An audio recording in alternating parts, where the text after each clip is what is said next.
this exercise is called rolling.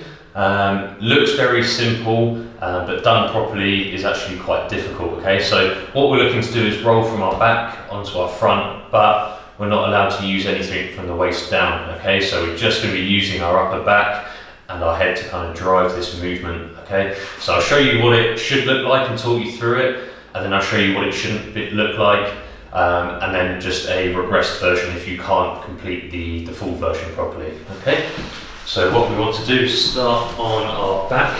Okay, we're going to go arms above us like this. First thing we do is lift the head up and tuck it into our armpit here. Okay, what we're going to do from there is reach over and continue to reach with the arm.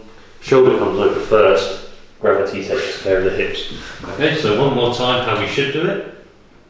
Head comes up, reach over, keep reaching out nice and hard, and roll over and push yourself back. Okay, now a common mistake people make, they use these sort of dominant muscles in the hip flexors and in the legs. Okay, so done incorrectly, what you'll see is people get to here and that leg kick over to help us roll. Okay, that's incorrect, that's not what we want to do. Okay, so if you're finding you can't do it lying from the ground, what we need to do is just grab ourselves a couple of pillows, okay, stack those up on top of each other and start a little bit further round. Okay, so from here, coming over, exactly the same. Okay, and again,